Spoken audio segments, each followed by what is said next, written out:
जय श्री राम मित्रों। ओम नमः शिवाय। मित्रों, जीवन में ग्रहों का असर होता है और किस तरह से हर व्यक्ति के ऊपर ग्रहों का असर होता है, उसी तरह से व्यक्ति के कर्म डिसाइड होते हैं, उसका व्यक्तित्व डिसाइड होता है।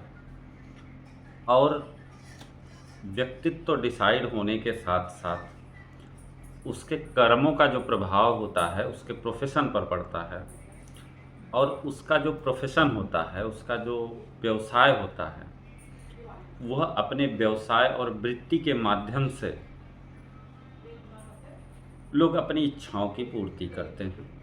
यानी कि जैसे आपके कर्म होंगे वैसे आपकी इच्छाओं की पूर्ति होंगी, और इच्छाओं की पूर्ति के साथ साथ आपके जीवन में मोक्ष की प्राप्ति होती है। क्योंकि कुंडली में 4 त्रिकोण होते हैं: धर्म, अर्थ, काम और मोक्ष। धर्म त्रिकोण में यदि कोई ग्रह बैठता है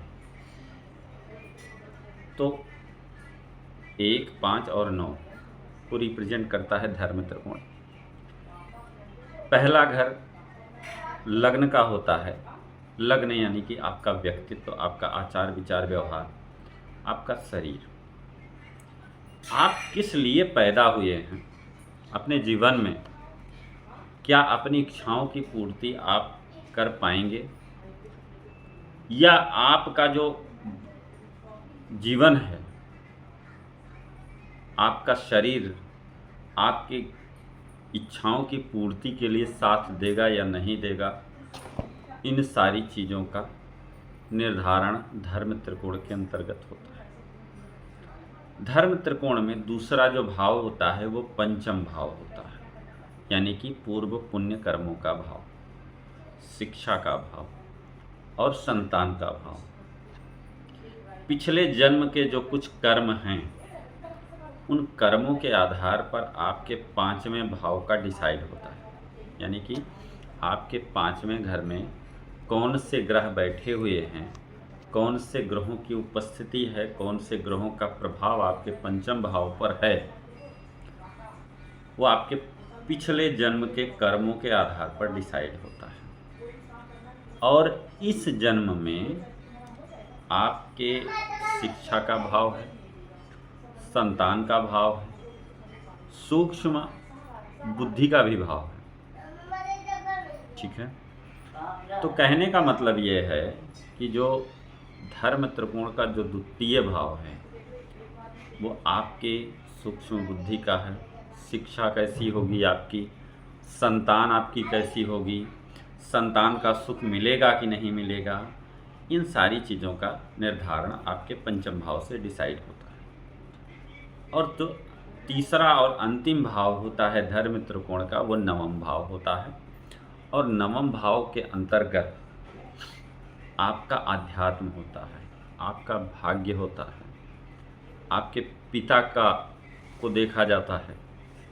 ठीक है, तो कहने का मतलब है कि भूत, भविष्य और वर्तमान आपके धर्म त्रिकोण में समाहित है। ठीक है, लग्न आपका वर्तमान है, पंचम भाव आपका भूत है और नवम भाव आपका भविष्य है। अब बात करेंगे अर्थ त्रिकोण, क्योंकि जीवन में जो 4 पुरुषार्थ हैं, उन पुरुषार्थों को किस तरह से हम अपने जीवन में ढालेंगे, अपने जीवन में ले चलेंगे, उन पुरुषार्थों को अपने जीवन के माध्यम से हम आगे कैसे बढ़ाते हैं। तो पहला, जब धर्म से शुरुआत होती है, व्यक्ति जब जन्म लेता है तो उसके जीवन में उसे धन की, अर्थ की ज़रूरत होती है, उसे सपोर्ट की ज़रूरत होती है। तो जो दूसरा त्रिकोण है 2, 6, 10, दूसरा भाव परिवार का है, दूसरा भाव जो है धन का है, दूसरा भाव वाणी का भी होता है। जब वाणी, कभी कभी ऐसा होता है कि लोग अपने पैतृक व्यवसाय से जुड़ करके धन की प्राप्ति करते हैं। कुछ लोग अपने वाणी के माध्यम से धन की प्राप्ति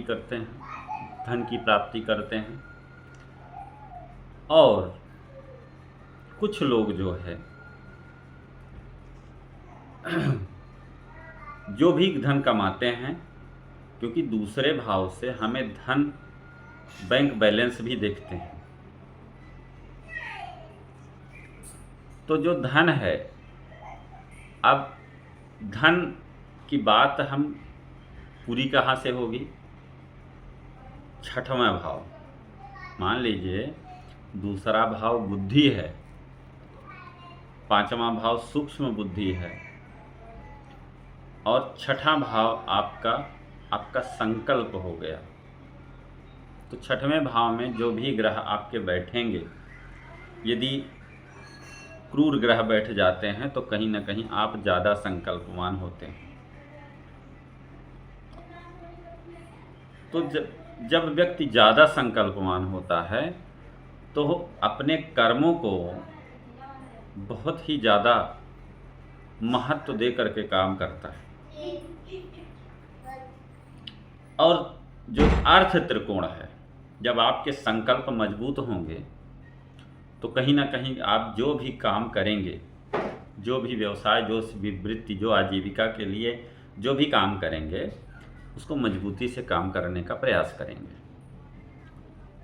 तो ये जो अर्थ त्रिकोण है, उसका जो अंतिम भाव कर्म है, दशम स्थान आपका कर्म है, आपका एक तरह से मान सम्मान का भी भाव होता है, दशम भाव, और ये जीवन में सबसे महत्वपूर्ण भाव माना जाता है। क्योंकि यदि आपके जीवन से कर्मों को हटा दिया जाए, यदि आपके जीवन से कर्मों को किनारे कर दिया जाए, तो आप कितना भी अच्छा व्यक्तित्व हो, कितने भी अच्छे संकल्पवान हों, कितनी भी अच्छी वाणी बोलते हों, लेकिन क्या होगा, ये कर्म विहीन व्यक्ति जो है जीवन में कुछ भी नहीं कर पाता है। तो जो खूबसूरती है आपके जीवन की, आपके जीवन के उद्देश्य की, आपकी इस पृथ्वी पर आने की, आपके कर्मों से होती है। अब आपके 10th हाउस यानी कि कर्म स्थान में कौन से ग्रह विराजमान हैं, उसके आधार पर आपके कर्मों का निर्धारण होता है। अब कर्म तो किए, लेकिन क्या आपकी इच्छा की पूर्ति होगी कि नहीं होगी, इस बात का निर्धारण हमें काम त्रिकोण से होता है। काम त्रिकोण मतलब 3, 7 और 11। तीसरा भाव, जब हम जन्म लेते हैं तो जन्म लेने के बाद हमें धन की ज़रूरत होती है, परिवार की ज़रूरत होती है, वाणी की ज़रूरत होती है, लेकिन इनके साथ साथ हमें अपने पराक्रम की भी ज़रूरत होती है, हमें अपने बाहुबल की भी ज़रूरत होती है। सब कुछ हो, आप बाहुबली ना हो, पराक्रमी ना हो, आपके अंदर पराक्रम, उत्साह ना हो, तो आप क्या कर पाएंगे। और तीसरे भाव से हम लोग छोटे भाई बहनों को भी देखते हैं। 7वां भाव आपकी साझेदारी का है। वो साझेदारी चाहे व्यवसाय में हो या फिर एक जीवन पर्यंत चलने वाली साझेदारी यानी कि विवाह संबंधों को भी देखते हैं। और यदि आपकी साझेदारी में यानी कि 7th हाउस में आपके कुछ अच्छे ग्रह विराजमान हैं, कुछ बेनिफिशियल प्लैनेट विराजमान हैं, तो आप जीवन में अच्छा करेंगे, आपका दाम्पत्य जीवन अच्छा होगा, आपकी साझेदारी जो है अच्छी होगी। लेकिन कभी कभी ऐसा होता है जब कोई क्रूर ग्रह 7th हाउस में 7वें घर में आके बैठ जाएं, तो व्यक्ति को सोच समझकर साझेदारी भी करना चाहिए, सोच समझकर विवाह भी करना चाहिए, और वैवाहिक जीवन अच्छा हो उसके लिए सोच समझकर कर्म भी करने होते हैं। और जो आपका जो काम त्रिकोण है उसका जो अंतिम भाव है 11वां भाव। 11वां भाव क्या है? 11वां भाव है आपकी इच्छाओं की पूर्ति का। जो कुछ आप करते हैं, क्या उन कर्मों के माध्यम से आपके इच्छाओं की पूर्ति होती है? और इच्छाओं की पूर्ति में आपके बड़े भाई का कितना बड़ा योगदान है? इच्छाओं की पूर्ति में आपकी सोशल नेटवर्किंग का कितना बड़ा योगदान है? आपकी सामाजिक पृष्ठभूमि का कितना बड़ा योगदान है? आप एनजीओ से जुड़ कर के काम करेंगे, आप अपने समाज से जुड़ कर के काम करेंगे, ये भाव डिसाइड करता है।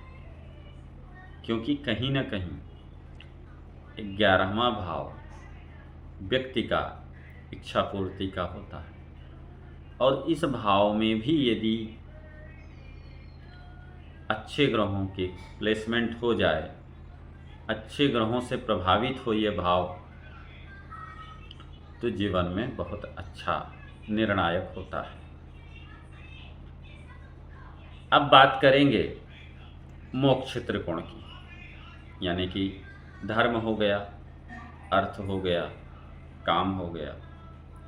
अंतिम जो त्रिकोण है, इन सारी प्रक्रियाओं से गुजरने के बाद व्यक्ति को मोक्ष की भी आवश्यकता होती है। और यदि मोक्ष जीवन में है, आपके कौन से कर्म आपको मोक्ष दिलाएंगे? 4, 8 और 12 की कुंडली का जो चौथा भाव होता है उसे सुख स्थान भी बोलते हैं। कुंडली का जो चौथा भाव होता है उसे मोक्ष त्रिकोण का प्रथम भाव मानते हैं। माता का सुख भी यहीं से देखते हैं, भूमि का सुख देखते हैं, भवन का, वाहन का। कहीं ना कहीं आपका जो वर्तमान कुटुंब है, जो एक घर के अंदर जितने लोग रहते हैं, पहले जो कंबाइंड फैमिली का कॉन्सेप्ट था तो वो कुटुंब दूसरे घर से देखा जाता है। लेकिन जब लोग अपनी व्यवसाय, वृत्ति, आवृत्ति, आजीविका के लिए बाहर निकल जाते हैं और उस समय जितने लोग रहते हैं एक घर के अंदर, वो आपका वर्तमान परिवार है। माता का स्थान भी वहीं से होता है। सुखों की आवृत्ति होगी, रहेगी। कभी कभी ऐसा होता है कि व्यक्ति के जीवन में पैसे की कमी तो नहीं होती है, लेकिन वो कदम कदम पर भावनात्मक रूप से, चूँकि यहाँ जो कालपुरुष की कुंडली में 4th हाउस के मालिक हैं चंद्रमा, और चंद्रमा जो है इमोशंस के कारक हैं, भावनाओं के कारक हैं। अगर 4th हाउस में जिनके क्रूर ग्रहों की उपस्थिति होती है, उनके जीवन में भावनात्मक रूप से सुख की कमी हो जाती है। ठीक है। जैसे यदि 4th हाउस में क्रूर ग्रह बैठ गए तो कहीं ना कहीं आपके सुखों में कमी कर देते हैं, खासकर तब जब उसकी दशा या अंतर्दशा गतिमान हो। अब 8वीं स्थिति 8वें भाव को हम जानेंगे। 8वां भाव होता है आकस्मिक लाभ का, आकस्मिक हानि का। 8वां भाव होता है अकल्ट साइंस का, ज्योतिष, तंत्र मंत्र, गुप्त विद्याओं का। 8वां भाव होता है रिसर्च का। 8वें भाव में जो रिप्रोडक्टरी सिस्टम है,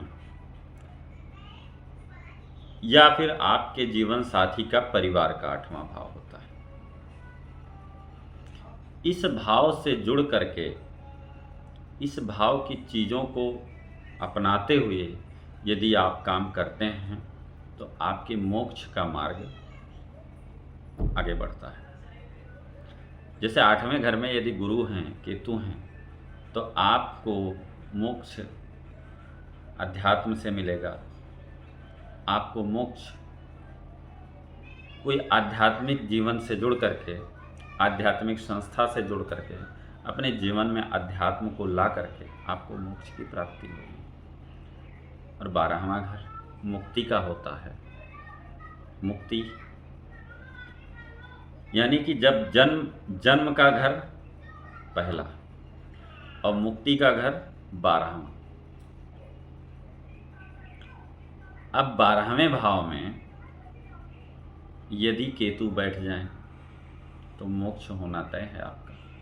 यानी कि जब केतु की प्लेसमेंट जो बेस्ट प्लेसमेंट होती है वो 4 नंबर, 8 नंबर और 12 नंबर के भाव में हो तो सबसे अच्छी प्लेसमेंट मानी जाती है केतु की। यानी कि ऐसा व्यक्ति जो है साधु सन्यासी की तरह होता है और वो इस तरह से सोचता है कि ना कुछ लेके आए थे ना कुछ लेके जाएंगे, एकदम मुक्त निर्मुक्त रूप से आना है और निर्मुक्त रूप से जाना है,